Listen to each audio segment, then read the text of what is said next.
If you are tired of clocking into the job that you have to commute through rush hour to, and there's no room to grow, maybe you know you want to get out of that and get into tech sales, but maybe you feel unqualified, you don't have the education, you're seeing people in your LinkedIn profile, in your LinkedIn network post about their dream job, and it feels so left out. You feel so left out. Why can't I do that? I was there. I was working in warehouses at $18 an hour, paying rent, which was $1,800 a month, detailing cars on the side to stay alive, and I managed to break in. And I didn't go to college or have experience, and so I know exactly how you feel. And you might be watching this video feeling like, oh, that guy's an account executive, must be nice. I was in your shoes, and I'm about to tell you my story to show you that you can do it too, and I'm gonna give you the sauce of what I did. I'm actually in this fancy sweater because I have a meeting after this I have to take at 9 o'clock, and I'm filming this at 8:15 like an irresponsible YouTuber / 9-to-5er. So watch to the end, and you'll be able to do the exact same thing that I did. My whole life, I was always a big dreamer. I hated being stagnant. I knew I wanted to do something big with myself, but I was easily distracted. In 2020, I was 18. I was making some bad choices. I moved out on my own to have the freedom of making bad choices without getting in trouble for my parents. And at the time, I was sleeping in my car for 6 months. And then I found home at a friend's floor for about 4 months where I had a 4-foot blanket to sleep with. And then I finally got a full-time job at a warehouse where I got someone to co-sign for me, and I was paying rent, $1,800 a month. And with my wages, I was only making $2,400 a month. So I was literally like barely getting by, and the only way I'd survive is with car detailing. So I had 2 pretty much full-time jobs. I always told myself I'll go back to college once I get my own apartment, but we all know how that goes. I got my own apartment, and it never happened. Once I was in my apartment, my side hustle actually did take off, and I was making a decent amount of money. But I knew I couldn't retire from it, and I was pretty much stagnant because I didn't know how to scale it. And so I was super anxious, man. Around that time, it was like 2022, I had lost all my money. I had 2 dislocations on my shoulder, and I didn't have insurance. And I had surgery also without insurance. So I was drowning in debt. And I ended up moving out of my apartment into my friend's home, and I rented a room from him for $500 a month. During that time, I literally lost all of my money from just unfortunate events. They say money gained quickly is money lost quickly. It's actually a proverb in the Bible, and I attest to that. And when I was living at my friend's house, I remember I was just so sick and tired of being so sick and tired, like smoking a bunch of weed, getting drunk every night. I had no money. I was super anxious. I didn't know what I was doing in life. I had these big aspirations, and I'd try to start my own business, drop shipping, all this stuff, and nothing was working. And I was so frustrated. Like, what do I do? I should have went to college. I'm super anxious. Every day that I'm driving by into my friend's house, there's a church on the hill. And so one day I was so sick and tired of being sick and tired. Me and my ex-girlfriend just broken up. I just dislocated my shoulder. I knew I needed surgery. I was like, bro, I have nothing else to hold on to, nothing else to lose. I need something to help me. And I went to church one day. At this moment, I had no relationship with my family. My friends were great, but yeah. So I went to church, changed my life. I met Jesus Christ. He told me, I love you, even though you've made all these mistakes. Don't worry, I got your back. And in that moment, I knew I had to stop doing what I was doing, meaning living with my side hustle because it wasn't fulfilling the purpose God had for me. So I start racking my brain. What do I do? And I realized I had the drive to get into tech sales. I just didn't have the experience or background, so I was at an extreme disadvantage. And I did the math. Do I go to college for 4 years? My parents would have paid for it, but that's $100,000 in debt they would have been in, $125,000 debt they would have been in. 4 years in debt I would have been in. Do I really need that to get this job? And I've always been very entrepreneurial as well, very creative. And I knew that sales is going to allow me to learn that skill while getting paid to learn it. And every business needs sales, so I'll be able to start my own business down the road. So I knew sales was the route to go. I made the choice to go ahead and on the sales. And I was like, doing the math, I'm confident that I can get the sales job without going to college. Even if it takes me 3 years of rejection, I would have saved my parents $120,000 in debt. I would have saved a year of my life if I landed a job after 3. So I was ready to do this for 3 years, and I was going to treat it like a full-time job as I would have treated college. So I start, man, and I'm talking like 4 months in. Yeah, maybe 4 months in, I had no luck. I was applying like a full-time job. I'm talking like 40 hours a week, 8 hours a day for 5 days a week. I'm applying, clicking apply on LinkedIn, getting nowhere. And it sucked. I am very good at learning from rejection. So I started realizing my approach wasn't working. My resume wasn't strong enough. Nobody's going to give me a shot. I would connect with the manager on LinkedIn and tell him I applied to put a face to the name. Made my LinkedIn look all professional. Video right here if you want help doing that. And I remember maybe I applied to like 100 companies. Got my first interview at ADP. It's a tech sales company. I bombed it so hard because I'm going into it and I'm like, okay, I spent weeks trying to get this interview. I finally got it. And now I'm going up against people that have experience and I have no college degree. How the hell am I going to tell her that I can do this job? I bombed it. When she asked me about money, I told her it didn't mean much to me, which I don't know why I said that.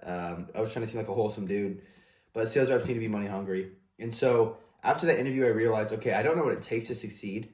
So I did a bunch of research on what it takes, did a bunch of research on how to structure my answers, like what are the most common tech sales interview questions, how to structure my answers to those questions. So I was prepared for the next interview. Bombed a couple more interviews, 2 or 3, I think it was. And I'm so discouraged at this point. I'm like, dude, I can't do this. Like 40 hours a week getting nowhere. At least in tech sales, you make $100, you get one meeting. 40 hours a week not getting one meeting was brutal. And then I'd get the meeting and bomb it. So I was so discouraged. And maybe that's where you are right now. I want to let you know, don't give up on yourself because your big break is coming. And this video might be it. Somehow by God's grace, right? This whole process I'm praying, I'm changing my life slowly. I'm stopped smoking weed. I've gone celibate, broke up with that girl. I'm dedicating my life to Christ. I'm still not perfect. I'm still out of that transition. But I was like, man, God's never going to bless me if I don't be perfect. And that's not how it works. God placed this guy in my life, Ryan. I won't say his last name so you guys don't go blow him up. And he was actually a hiring manager at a company that I applied for, but he didn't work there anymore. His LinkedIn just said he did. He got laid off recently. He had time on his hands and he saw something in me. He's like, honestly, man, I'm going to give you a blueprint on how to land interviews. I make people pay for this normally, but I am a tech sales hiring manager. I know what it takes. So here you go. Throughout my journey, I've reflected back on what would have changed my life sooner. And if I would have met Ryan, that gave me the blueprint, but also how to succeed in the interviews and how to follow up and how to conduct an effective cold call, I would have landed my job so much faster. So now I teach people how to do that. And if you're tired of clocking into that warehouse, driving through commute, or maybe you're just, you want to get in tech sales, but you can't get through the interviews, I have a live weekly Q&A for BDR job seekers in the link below where I answer questions specific to you. It's live. It's not like a webinar. And I'd love to see you there. In that community, there's 320 other job seekers. There is a step-by-step guide on how to break into tech the way I did. And I'd love to see you there. I started landing interviews. I'd say maybe 1 out of 25. 1 out of 20, I'd get an email back saying, let's interview. Basically what he gave me is an email template and an outbound strategy document to go in that email template to send to the hiring manager to show them I know what it takes to do the job. It's literally a document showing how I'm going to do outbound research or outbound outreach, cold outbound. After I'd send the email, I would send a LinkedIn message saying, hey, just sent you an email after I applied. Wanted to put a face to the name. Oh, in the email as well, I'd also put a video of myself. Hey, this is Lucas, just applied to the online portal. Super grateful that you're watching this video. Hopefully we'll get a chance to chat soon. Thanks. And the video. With that, I was getting more interviews, enough to reflect on where I was going wrong. And now I'm at least getting momentum. I'm like, okay, I know how to get the interview. Now I just had to figure out how to get through them. So I did some more research, how to conduct an effective cold call, how to write an effective cold email, so that in the mock interviews, I didn't bomb and I actually had something valuable when they tell me to do the assignment. If you haven't gone on a final interview yet for tech sales, they always tell you, I'm gonna give you a prompt, we're gonna do a mock cold call, or I want you to write 2 mock emails, and then we'll do mock cold call. So I had to do some research on my end. Something else I was able to learn by myself and landing so many interviews is how to close the interview. So a lot of people ask, do you have any hesitations about moving me forward? It's a great question to ask, but I started implementing this because every time I'd ask that question, they'd say you don't have experience. And it's a chance to overcome that objection and sell yourself harder, or you could make them sell themselves on you. And you can go, I know your next hire is super important for your team because a rep that doesn't hit ramp is the time that it takes to start hitting quota. A rep that gets stuck and can't get through ramp is a nightmare. And for you to mitigate that risk, what traits are you looking for in your next hire? Drive, coachability, money hungry, cooperative. If you know what traits it takes going into this interview, you should have stories proving you have those traits. So at the end of the interview, when they tell you the traits they're looking for, they're thinking in their head, damn, this guy told me he has all those traits. So you ask them next, how do you feel I align with those traits? That is how you close an interview. Another tip that he gave me, everything I mentioned before this, I pretty much came up with my own, but a tip that Ryan gave me is send a handwritten note after the interview. And that's why I landed my job that I'm at now, is because I performed well at the interview. I did cold outreach to show them I can do the job. In the interview, I showed them I can do a cold call. I did a ton of research on the company to show them how much I cared about it.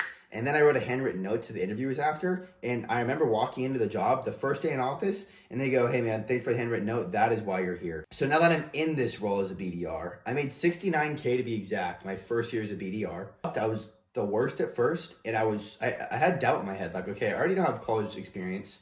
I don't feel like I belong in this corporate world with all these corporate people, and I'm not booking meetings. That lit a fire in me. I knew going into this, I listened to a lot of Alex Hormozy, that I need to make twice as many calls as anyone else to succeed. So I was already doing twice the activity, and it allowed me to reflect, and I diagnosed my problem, which was prospecting inefficiently.